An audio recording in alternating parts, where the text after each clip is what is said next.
Good morning, guys. Today I am headed to Pittsburgh, Pennsylvania to pick up something. And yeah, I'll show you what I'm gonna get if I get it. But yeah, first off, leave a comment what you think I'm gonna buy. Probably not too hard to figure out, but leave a comment and I'll show you shortly. Alright, so I am heading home. I didn't do any videoing there. I was in Pittsburgh, real close to where Cornell Mack is from. If you guys watch Mack Landscaping, I think it is. Really great guy. Real close down to his area in Pittsburgh. Was picking up a mower. Okay, that's not. It's on the back of the trailer. I've got my stander in front of it, so you can't see it. I will insert a picture here. But 2019 grandstand, and I will show you more on that once I get back to town. 2-hour drive plus. Anyways, back to my area, and I'll show you a little bit of it when there's some mowing. Well, guys, we are not back home yet, but gonna show you the mower here a little bit. It's a 2019 Toro grandstand, 60-inch. It's got a quick shoot. It has 2,800 something hours. I think it's 52 hours. And I assumed that I somehow saw it on the listing as 2,052 hours instead of 2,852. But anyway, so that's what we're working with. In the meantime, had an unfortunate event happen. This is like really hot, and this melted because of the fact the tire is rubbing on this this fender due to the fact that this leaf spring broke. And if you can see here, that's supposed to be connected up there, and so therefore that's why the tire is rubbing. So we're going to try to jerry-rig it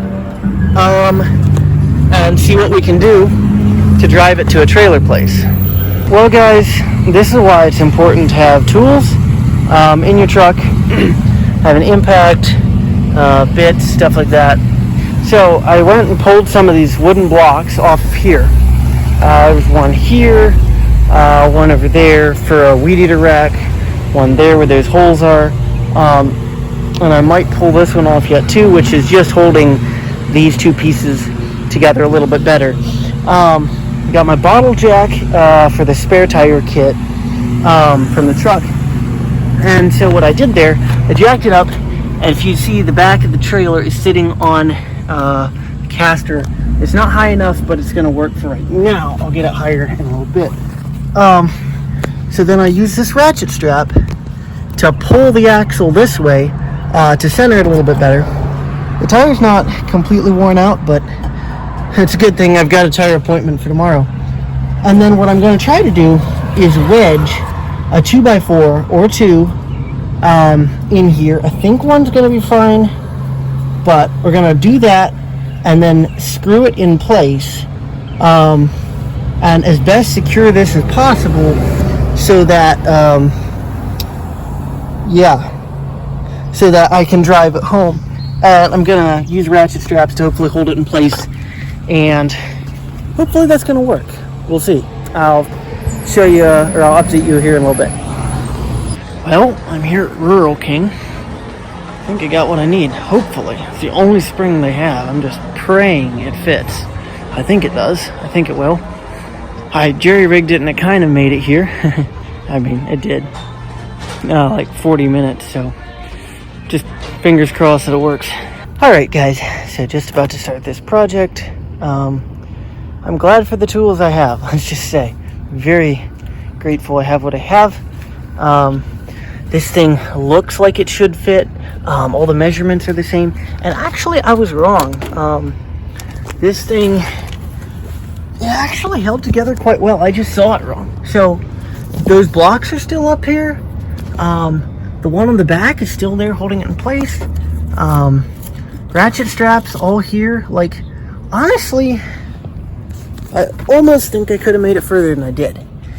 Don't want to, but I almost think I could have. So I'm gonna hope this thing fits on here, and yeah, everything looks right. So we'll check back with you in a little bit. Well, guys, after 4 trips into Rural King, since I was parked in the parking lot, 4 different purchases, I should say, springs, or the spring, and then I had to go back in to get PB Blaster because the bolts were really rusty. Then I had to go back in to get a socket and transmission fluid because my transmission was having issues anyways. And then I had to go back in to get new bolts for the spring because those were shot.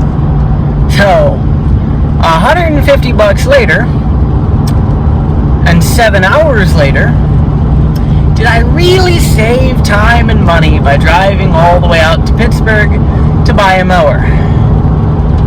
Not really. But you don't know that sometimes. So I would have got more content on that because it probably would have been a lot more interesting. But I didn't because of all the people around and some of that stuff. And anyway, so hoping to still mow some lawns this evening and show you that mower and how it cuts. Hoping.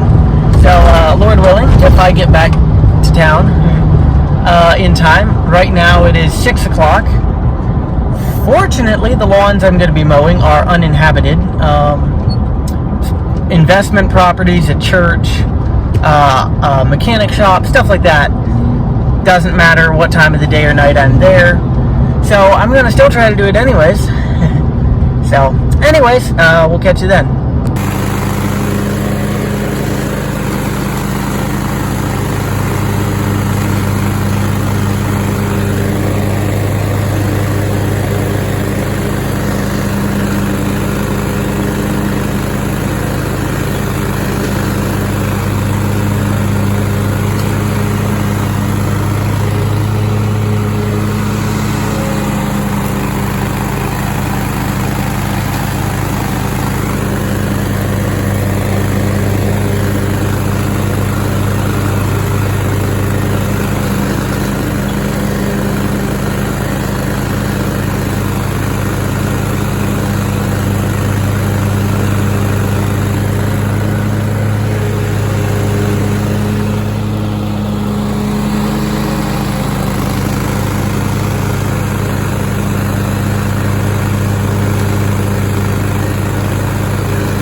Alright guys, so little update on this mower. Got it home and stuff.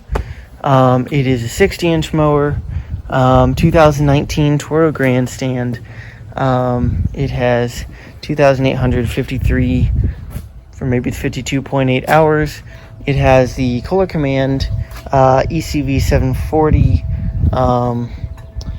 Pretty good engine, that's what mine has. Other than that, it has issues with the EFI, or at least mine is, but hopefully this one won't have those issues. Needs tire upgrades. These tires are way too thin. They're like for a 52. They're only maybe 8 to 10 inches wide. They say 10 inches wide, 20 by 10, but they're not. Pad needs replaced. These kind of rough, but anyways. So yeah. It has a quick shoot. Honestly, so you pull back and then push forward. You can lock it quarter up and then push forward for all the way up. To me, that seems wrong. To me, it should be pull back to put it up, push forward to put it down. Running excavators, skid loaders, stuff like that. You pull up to lift the boom or whatever. But yeah, very similar mower to this one. This one's getting some work done. But if you see here, these wheels are so much wider than those. I don't know if you can tell or not, but so mine, where these spanned all the way across, This is another 2 inches wider. And that's because these are 12 inches wide instead of 10 inches wide. It just helps with scalping and stuff like that. It doesn't have the weed eater rack, but it is what it is. So tire upgrades for certain, and probably going to pull off the pulley covers because it just grass and junk gets caught up in there. I'm probably still going to use this one as the bagging mower. I'll probably put a light on like that. I'll probably put one of those lights on there. One issue with this mower, not with this one. So this one, you turn the key on, that light goes on. You let the brake off. Okay, never mind, the light stays on. That doesn't seem right. I was thinking the light goes off when you start it. Well, this one does the same thing. The light stays on. And last night when I was mowing, the light was still on, and that doesn't seem right. But I'm probably wrong on that. It's probably supposed to stay that way. One upgrade this mower has, these teeth here, so you put it down, the deck doesn't come back up unless you push this button up here, which moves that, and you can pull it up. Well, the problem with this mower is it doesn't have those teeth. If you see, it's just smooth here. So you put the deck down, and then you go over a big bump, and it locks up like that, which can be really frustrating. But anyway, so that's what I got for you. This video had very limited amount of mowing in it, and I'm sorry about that. But due to trailer issues and stuff and truck issues, didn't get as much mowing done as I wanted to yesterday. But anyway, thank you for watching the video. I'll try to get you more content on that mower soon, and we'll see you in the next ones.